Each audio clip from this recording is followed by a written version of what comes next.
வணக்கம். புதிய விஷயங்கள ரொம்ப வேகமாவும், அதே சமயம் ரொம்ப விரிவாவும் தெரிஞ்சுக்க விரும்புற உங்களுக்காகவே உருவாக்கப்பட்ட இந்த ஆழமான அலசலுக்கு உங்கள மிகுந்த உற்சாகத்தோட வரவேற்கிறேன். ஆமா. இன்னைக்கு நாம பேசப் போற விஷயம் ரொம்பவே ஸ்பெஷல். கண்டிப்பா. வரலாறு அப்படின்னு சொன்னோனே பள்ளிக்கூடத்துல படிச்ச மனப்பாடம் பண்ற பாடம்னு நினைச்சிராதீங்க. இது பல ஆயிரம் வருஷங்களா தொடர்ந்து இயங்கிக்கிட்டு இருக்கிற ஒரு மாபெரும் சமூகத்தோட பயணம். ம் உண்மைதான். ஒரு மிகப்பெரிய டைம் டிராவல் பண்ண போறோம்னு கூட சொல்லலாம். ஆங், அதான் இன்னைக்கு இந்த உரையாடலுக்காக நாம் எடுத்துக்கிட்ட ஆதாரங்கள் ரொம்பவே வலிமையானவை. சமீபத்திய தொல்பொருள் அகழ்வாராய்ச்சி அறிக்கைகள், வரலாற்று ஆய்வுக் கட்டுரைகள், அதோடு மிக முக்கியமா பிப்ரவரி 2026ல வெளியான தமிழ்நாட்டின் பொருளாதார ஆய்வறிக்கை, இதையெல்லாம் நாம இன்னைக்கு அலச போறோம். இந்த சோர்சஸ் எல்லாமே ரொம்ப ஃபேக்ட் பேஸ்ட் விஷயங்கள். அதனால எந்தவித சார்பும் இல்லாம உண்மைகளை மட்டும் நம்ம பார்க்க போறோம். நிச்சயமா நம்ம நோக்கம் என்னன்னா, கரடு முரடான கற்கால மனிதர்களின் தொடக்கத்துல ஆரம்பிச்சு சங்க காலம், பல்லவர் சோழ பேரரசுகளின் எழுச்சி, பக்தி இயக்கம்னு பல நூற்றாண்டுகளை கடந்து இன்னைக்கு 2026ல $1 டிரில்லியன் பொருளாதாரங்கிற மாபெரும் இலக்கை நோக்கி வீறுநடை போடும் தமிழ்நாட்டின் தடையில்லா வரலாற்றை ஆராய்வதுதான். கேட்கும் போதே ரொம்ப பிரம்மாண்டமா இருக்கு. சரி, இதை கொஞ்சம் டீப்பா அலசி பார்ப்போம். கண்டிப்பா. இந்த நெடிய பயணம் உண்மையிலே ரொம்ப பிரமிப்பான ஒண்ணு. பல ஆயிரம் வருடங்களா வெளியிலிருந்து எத்தனையோ மாற்றங்கள் வந்தாலும் தங்களோட அந்த பண்பாட்டு அடையாளத்தை தக்க வச்சுக்கிட்டே நவீன மாற்றங்களையும் தனக்குள்ள உள்வாங்கி வளர்ந்த ஒரு நிலப்பரப்போட பரிணாம வளர்ச்சியை நாம இன்னைக்கு பார்க்க போறோம். ஆமா, அகழ்வாராய்ச்சி தரவுகளையும் இன்றைய பொருளாதார தரவுகளையும் ஒன்னா இணைத்து பார்க்கும்போது ஒரு தெளிவான சித்திரம் நமக்கு கிடைக்குது. அதோட தொடக்கமே ரொம்ப ஆச்சரியமா இருக்குல்ல. ஆமா, நாம அப்படியே கொஞ்சம் பின்னோக்கி தொல்பழங்காலம் மற்றும் கற்கால அடித்தளங்களுக்கு போவோம். 1863ஆம் வருஷம் ராபர்ட் ப்ரூஸ் ஃபூட் அப்படிங்கிற ஆங்கிலேயர் சென்னைக்கு பக்கத்துல இருக்கிற பல்லாவரத்துல முதல் கற்கால கருவியை கண்டுபிடிக்கிறார். அது இந்திய தொல்லியல் வரலாற்றிலேயே ஒரு மிகப்பெரிய திருப்புமுனை. அது மட்டும் இல்லாம சென்னைக்கு அருகில் உள்ள அதிரம்பாக்கம் கிடைச்ச சுவடுகளை பார்க்கும்போது சுமார் 3 லட்சம் வருஷங்களுக்கு முன்னவே பழங்கால மனிதர்கள் இங்க வாழ்ந்திருக்காங்கன்னு தெரிய வருது. 3 லட்சம் வருஷத்துக்கு முன்னாடி இங்க மனிதர்கள் வாழ்ந்திருக்காங்கன்னு படிக்கும்போது எனக்கே ஒரு நிமிஷம் ஆச்சரியமா இருந்துச்சு. நாம நினைக்கிறத விட நம்ம வரலாறு ரொம்ப பழமையானது இல்லையா? அது மட்டுமா, புதிய கற்காலம் மற்றும் பெருங்கற்காலத்துக்கு வரும்போது மனிதர்கள் நாடோடி வாழ்க்கையிலிருந்து மாறி நிலையான ஒரு வாழ்க்கையை அமைக்கிறத பார்க்க முடியுது. இரும்பு கருவிகளோட பயன்பாடு வருது, விவசாயம் தொடங்குது. குறிப்பா தாமிரபரணி நதிக்கரையில் உள்ள ஆதிச்செல்லூர் அகழ்வாராய்ச்சிய நம்ம கட்டாயம் பேசியே ஆவணும். அங்க கண்டுபிடிக்கப்பட்ட வெண்கல பொருட்கள், இரும்பு கருவிகள், தங்கம் மற்றும் முதுமக்கள் தாளிகள் எனப்படும் புதைப்பு முறைகள் எல்லாமே சும்மா ஏதோ வாழ்ந்தோன்னு இல்லாம ஒரு மிகச்சிறந்த மேம்பட்ட சமூக கட்டமைப்பு அங்க இருந்ததை காட்டுது.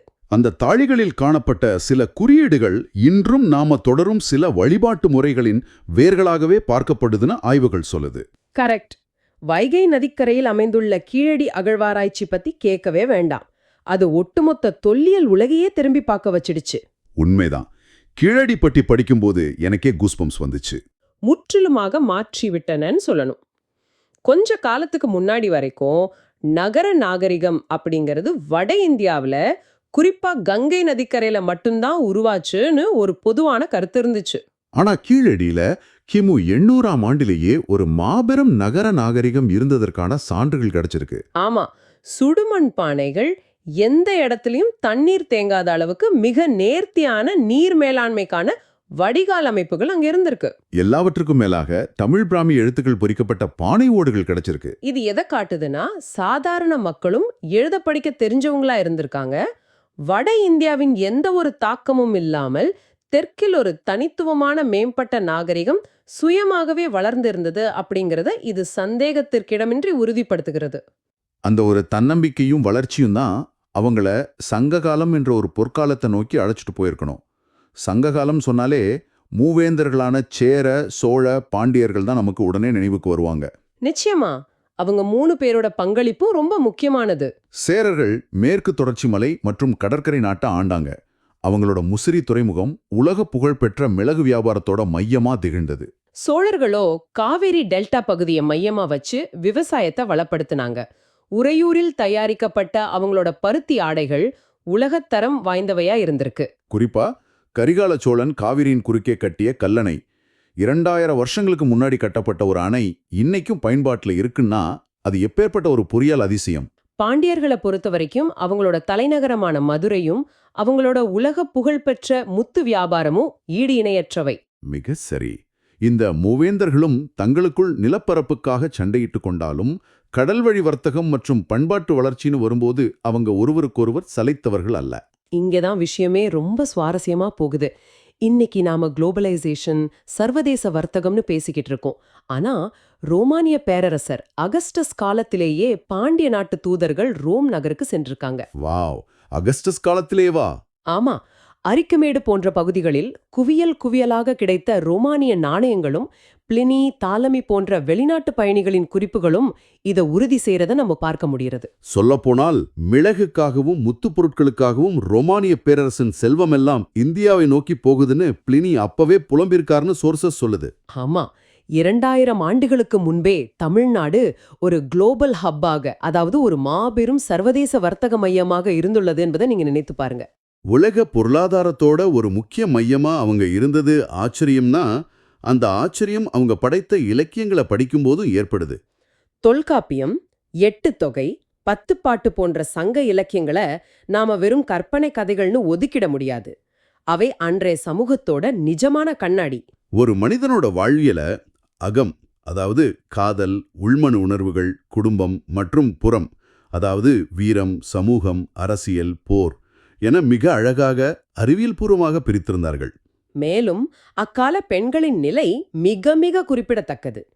பெண்களுக்கு கல்வி கற்பதில் முழு சுதந்திரம் இருந்தது மட்டுமில்லாம ஔவையார், காக்கை பாடினியார் போன்ற பெண்பார் புலவர்கள் வெறும் கவிஞர்களாக மட்டுமில்லாம அரசர்களுக்கு சரிநிகராக அமர்ந்து போர் மூடும் நேரங்களில் அரசியல் அறிவுரை கூறும் அளவுக்கு உயர்ந்த இடத்துல இருந்தாங்க. கேட்கவே ரொம்ப பெருமையா இருக்கு. ஆனால் இந்த சங்க காலத்திற்கு பிறகு ஒரு பெரிய தொய்வு அல்லது ஒரு மாற்றம் நிகழ்கிறது அல்லவா? களப்பிரர்கள் காலம் என்று ஒன்று வருகிறது. வரலாற்று புத்தகங்கள்ல பலரும் அதை இருண்ட காலம் என்று சொல்றாங்க. அது உண்மையா? அது உண்மையிலேயே ஒரு தவறான புரிதல்னு தான் சொல்லணும். களப்பிரர்களின் வருகை மூவேந்தர்களின் வீழ்ச்சிக்கு காரணமா இருந்தாலும் அது இருண்ட காலம் என்று நாம முத்திரை குத்திர முடியாது. அப்போ அந்த காலகட்டத்துல என்னதான் நடந்துச்சு? சொல்லப்போனா சமண மற்றும் பௌத்த மதங்கள் தமிழ்நாட்டில் மிக ஆழமாக வேரூன்றி செழித்தோங்கிய காலம் அது. கல்விக்கும் அறநெறிக்கும் அதிக முக்கியத்துவம் கொடுக்கப்பட்டது. ஓ, சிலப்பதிகாரம், மணிமேகலை போன்ற மாபெரும் காப்பியங்கள், உலக பொதுமறையான திருக்குறள் போன்ற அறநூல்கள் இந்த காலகட்டத்தின் தாக்கத்தால் முன்னிலை பெற்றன சொல்றாங்க, சரியா? எக்ஸாக்ட்லி. எனவே இது எந்த வகையிலும் இருண்ட காலம் அல்ல. மாறாக குறிப்பிடத்தக்க சமூக மற்றும் சமய மாற்றங்கள் நிகழ்ந்த ஒரு முக்கியமான மாற்றுதல் காலம். ஓ, அப்ப இது வரலாற்றின் ஒரு இயல்பான பரிணாம வளர்ச்சிதான். அதன் பிறகுதான் பல்லவர்கள் வராங்க. காஞ்சிபுரத்தை தலைநகராக கொண்டு சிம்ம விஷ்ணு, மகேந்திரவர்மன், நரசிம்மவர்மன் போன்ற பல்லவ மன்னர்கள் ஒரு புதிய கலைப்புரட்சியையே தென்னிந்தியாவில் உருவாக்கினார்கள். ஆமா, அதுவரைக்கும் செங்கல் மற்றும் மரத்தால் கட்டப்பட்டு வந்த கோயில்களை மாற்றி முதல் முறையாக பாறைகளை குடைந்து பிரம்மாண்டமான கல் கோயில்களை உருவாக்கினார்கள். மரம், செங்கல் காலப்போக்கில் அழிந்துவிடும் என்பதால் நிரந்தரமாக இருக்க வேண்டும் என்ற எண்ணத்தில் அவர்கள் பாகைகளை தேர்ந்தெடுத்தார்கள். மாமல்லபுரத்தில் நாம் இன்று பார்க்கும் ஒற்றைக்கல் ரதங்கள், கடலோரத்தில் கம்பீரமாக நிற்கும் கடற்கரை கோயில் போன்ற யுனெஸ்கோ அங்கீகாரம் பெற்ற உலக பாரம்பரிய சின்னங்கள் அவர்களின் உன்னதமான கைவண்ணம்தான். இதை நாம் கொஞ்சம் பெரிய படத்தோடு, அதாவது ஒரு பரந்த கோணத்தில் இணைத்து பார்த்தால் இந்த காலகட்டத்தில்தான் தென்னிந்தியாவில் ஒரு மாபெரும் சமூக புரட்சி சத்தமில்லாமல் அரங்கேறியது. அதுதான் பக்தி இயக்கம். ஆமா, நாயன்மார்கள் மற்றும் ஆழ்வார்கள் முன்னெடுத்த இயக்கம். ஒரு புறம் சமண பௌத்த மதங்கள் சமூகத்தில் வலுவாக இருந்தபோது சிவனை வழிபடும் நாயன்மார்களும் விஷ்ணுவை வழிபடும் ஆழ்வார்களும் பக்தி இயக்கத்தை மிக தீவிரமாக முன்னெடுத்தனர். இது வெறும் மத ரீதியான மாற்றம் மட்டுமல்ல, இது ஒரு சமூக உரிமை போராட்டம். அதாவது இறைவனை அடைய கடினமான சமஸ்கிருத வேதங்களோ பெரிய யாகங்களோ தேவையில்லை. மக்கள் பேசும் தாய்மொழியான தமிழும் தூய்மையான அன்பும் மட்டுமே போதும் என்ற ஒரு சமத்துவ நிலையை அவர்கள் உருவாக்கினார்கள். சாதாரண மக்களையும் மதத்தின் மையத்திற்கு கொண்டு வந்த மிகப்பெரிய நகர்வு அது. இதன் தொடர்ச்சியாகத்தான் 9ஆம் நூற்றாண்டில் மீண்டும் சோழர்கள் விஸ்வரூபம் எடுக்கிறார்கள். விஜயாலய சோழன் தொடங்கி வைத்த இந்த பேரரசு ராஜராஜ சோழன் மற்றும் ராஜேந்திர சோழன் காலத்தில் எந்த ஒரு இந்திய பேரரசுமே தொடாத உச்சத்தை தொட்டது. ராஜராஜ சோழன் கட்டிய தஞ்சை பெரிய கோயில் 1000 ஆண்டுகள் கடந்தும் இருக்கிற கட்டிடக்கலையின் மாபெரும் சாதனை. அவரோட மகன் ராஜேந்திர சோழனோ ஒருபடி மேலே போய் ஒரு வலிமையான கடற்படையை உருவாக்கி ஸ்ரீவிஜயம் எனப்படும் இன்றைய தென்கிழக்கு ஆசிய நாடுகள் மீது படையெடுத்து வெற்றி கண்டார். வடக்கே கங்கை வரையும் அவரது படை சென்று வெற்றியை கொண்டாடியது.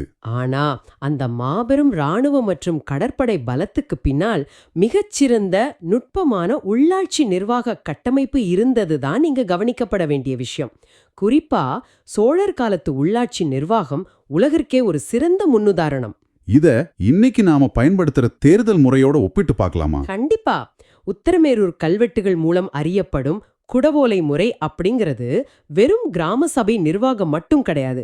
உங்கள மாதிரி என்ன மாதிரி சாதாரண மக்கள் வாக்களிக்கிற ஒரு தேர்தல் முறை. யாரெல்லாம் தேர்தலை நிற்கலாம், ஒருவேளை ஊழல் செய்தா அவர்களை எப்படி பதவி நீக்கம் செய்வது, ஒருத்தர் எத்தனை முறை பதவி வகிக்கலாம் என்பது போன்ற அத்தனை விதிமுறைகளையும் ஆயிரக்கணக்கான ஆண்டுகளுக்கு முன்பே மிக தெளிவாக எழுதி வைத்திருக்கிறார்கள். ஜனநாயகம் என்ற ஒரு அமைப்பு இங்கு எவ்வளவு ஆழமாக வேரூன்றி இருந்தது என்பதை இது காட்டுகிறது. ரொம்ப பிரமிப்பா இருக்கு. அதே சமயம் 13ஆம் நூற்றாண்டுல மாரவர்மன் குலசேகரன் காலத்துல பாண்டிய பேரரசு மீண்டும் ஒரு மாபெரும் சக்தியாக எழுச்சி பெற்றது. மார்க்கோ போலோ போன்ற உலக புகழ்பெற்ற வரலாற்று பயணிகள் பாண்டிய நாட்டு செல்வ வளத்தை பார்த்து வியந்து போயிருக்கிறார்கள். குறிப்பாக காயல்பட்டினம் துறைமுகத்தின் பரபரப்பான வர்த்தகம், அராபியாவிலிருந்து கப்பல் கப்பலாக இறக்குமதி செய்யப்பட்ட அரேபிய குதிரை வியாபாரம் என பாண்டிய நாடு அக்காலத்தில் செல்வச் செழிப்போடு ஒரு மிக முக்கிய பொருளாதார மையமாக திகழ்ந்தது. இப்படி பல நூற்றாண்டுகளாக பல ஏற்ற இறக்கங்களை சந்தித்த இந்த நிலப்பரப்பு சுதந்திர இந்தியாவிலும் தனது தனித்துவத்தை விட்டுக் கொடுக்காமல் ஒரு புதிய பயணத்தை தொடங்கியது. நவீன தமிழ்நாட்டின் வரலாற்றை நாம் பார்க்கும்போது பண்டைய காலத்தில் இருந்த அதே உலகளாவிய பார்வையும் சுயமரியாதையும் தொடர்ந்து பயணிப்பதன் உணர முடிகிறது. சரி, இப்போ நாம நவீன காலத்துக்கு வருவோம். 1967ஆம் வருஷம் ஜூலை 18ஆம் தேதி சென்னை மாகாணம் என்பதை தமிழ்நாடு, அதாவது தமிழர்களின் நிலம் என்று பெயர் மாற்றம் செய்வதற்கான வரலாற்று சிறப்புமிக்க தீர்மானத்தை அன்றைய முதல்வர் CN அண்ணாதுரை அவர்கள் சட்டமன்றத்தில் கொண்டு வந்தார். இது சாதாரணமா நடந்த ஒரு விஷயம் கிடையாது. இதற்காக சங்கரலிங்கனார் என்ற மாபெரும் தியாகி தமிழ்நாடு என்று பெயர் வைக்க கோரி சாகும் வரை உண்ணாவிரதம் இருந்து தன் இன்னுயிரை தியாகம் செய்தார். அந்த தியாகங்களை நினைவு கூறும் வகையில தான் இப்போ ஜூலை 18ஆம் தேதிய அதிகாரப்பூர்வமா தமிழ்நாடு தினமா கொண்டாடுறோம். ஆமா, சுதந்திரத்திற்கு பிறகான தமிழ்நாட்டின் அரசியல் மற்றும் பொருளாதார வரலாற்றை பார்த்தோம்னா அது திராவிட மாடல் என்ற ஒரு தனித்துவமான பாதையில தான் பயணித்துள்ளது. இங்க நாம ஒரு விஷயத்தை தெளிவுபடுத்தணும். எந்த அரசியல் சார்பும் இல்லாம இந்த தரவுகள் என்ன சொல்லுதுன்னு மட்டும் பார்ப்போம். கண்டிப்பா. DMK மற்றும் அதிமுக என இரு கட்சிகளின் ஆட்சியிலும் இந்த மாநிலத்தின் அடிப்படை வளர்ச்சிக்கு சமூக நீதியும் பொருளாதார வளர்ச்சியும் ஒன்றோடொன்று இணைந்து இருக்க வேண்டும் என்ற கொள்கைக்கு முக்கியத்துவம் கொடுக்கப்பட்டிருக்குன்னு அறிக்கைகள் சுட்டிக்காட்டுது. உதாரணமா, கல்வி மற்றும் வேலைவாய்ப்பில் உள்ள 69% இடஒதுக்கீடு, பல தசாப்தங்களாக தொடர்ந்து விரிவுபடுத்தப்பட்டு வரும் மதிய உணவு மற்றும் சத்துணவு திட்டங்கள் ஆகியவை சமூகத்தின் அடிமட்டத்தில் இருந்த கோடிக்கணக்கான குழந்தைகளை பள்ளிக்கூடத்தை நோக்கி வரவழைத்து ஒரு மாபெரும் தலைமுறை மாற்றத்தை ஏற்படுத்தின. குறிப்பா பெண்களோட முன்னேற்றத்தில் இந்த திட்டங்கள் ஏற்படுத்திய தாக்கம் ரொம்ப பெரியது. அரசு பள்ளிகளில் படிக்கும் மாணவிகள் உயர்கல்விக்கு செல்வதை ஊக்குவிக்க கொண்டுவரப்பட்ட புதுமை பெண் திட்டம், குடும்ப பெண்களின் பொருளாதார சுதந்திரத்தை உறுதி செய்வதற்காக மாதம் 1000 ரூபாய் நேரடியாக பணப்பரிமாற்றம் செய்யும் கலைஞர் மகளிர் உரிமை தொகை போன்ற திட்டங்களை இந்த 2026 பொருளாதார ஆய்வறிக்கை சுட்டிக்காட்டுகிறது. இந்த திட்டங்கள் பெண்களின் உயர்கல்வி சேர்க்கை விகிதத்தையும் வேலைவாய்ப்பையும் கணிசமாக உயர்த்தியுள்ளன என புள்ளி விவரங்கள் சொல்கின்றன. அதே வேளையில் இந்த 2025-26 பொருளாதார ஆய்வறிக்கையை முழுமையாக பார்க்கும்போது சில சவால்களும் இருப்பதை நாம் கவனிக்க வேண்டும். இவ்வளவு பெரிய சமூக நல திட்டங்களை செயல்படுத்தும் போது அரசுக்கு மிகப்பெரிய பொருளாதார சுமை ஏற்படுகிறது. இங்குதான் FRPM ஆக்ட் போன்ற விதிமுறைகளை மாநிலம் எதிர்கொள்ள வேண்டியுள்ளது. சுலபமாக சொல்லப்போனால், ஒரு குடும்பம் எப்படி தனது வரவுக்கு மீறி அளவுக்கு அதிகமாக கடன் வாங்கக்கூடாதோ அதே போல அரசாங்கங்களும் ஒரு குறிப்பிட்ட சதவீதத்திற்கு மேல் கடன் வாங்கக்கூடாது என்ற பொருளாதார ஒழுங்குமுறைதான் இது. உயர்ந்து வரும் மானியச் சுமைகள் நிதி பற்றாக்குறையை கட்டுப்பாட்டிற்குள் வைப்பது, அதே சமயம் உள்கட்டமைப்பு மற்றும் தொழில்துறை முதலீடுகளை தொடர்ந்து அதிகப்படுத்துவது என ஒரு மிகப்பெரிய சமநிலைப்படுத்தும் சவாலை தமிழ்நாடு எதிர்கொண்டு வருவதாக இந்த அறிக்கை தெளிவாக குறிப்பிடுகிறது. எனவே இதையெல்லாம் மொத்தமாக வைத்து பார்க்கும்போது உங்களுக்கு என்ன புரியுது? இன்றைய தேதியில் உலக பொருளாதார வரைபடத்தில் தமிழ்நாடு எந்த இடத்தில் நிற்கிறது?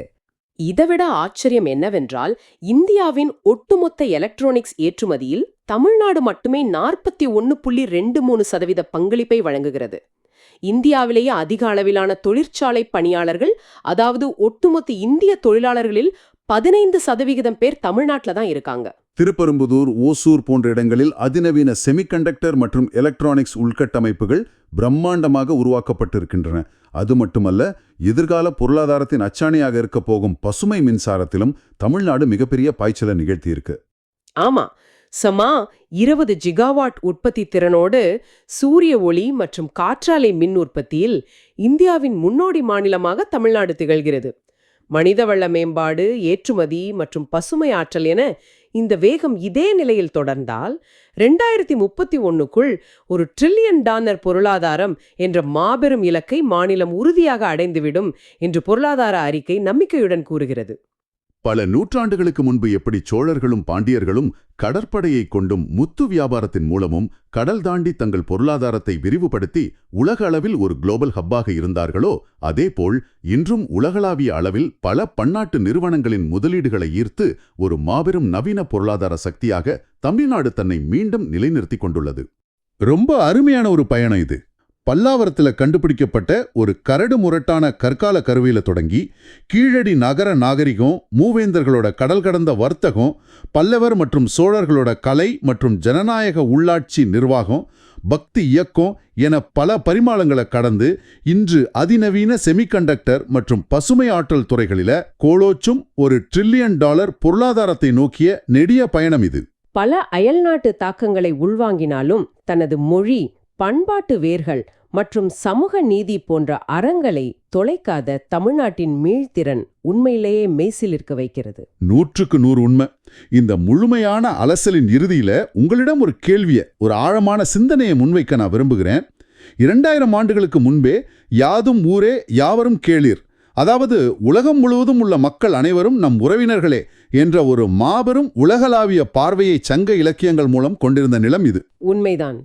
இன்று நாம் செயற்கை நுண்ணறிவு, ஆட்டோமேஷன் மற்றும் டிஜிட்டல் பொருளாதார உலகை நோக்கி மிக வேகமாக நகர்ந்து கொண்டிருக்கும் இந்த வேளையில் பண்டைய தமிழர்களின் அந்த அகம் புறம் சார்ந்த அறநெறிகள், தொழில்நுட்பம் மனிதநேயத்தை மீறாமல் இருக்க எதிர்கால உலகிற்கு எத்தகைய வழிகாட்டுகளை தரக்கூடும்?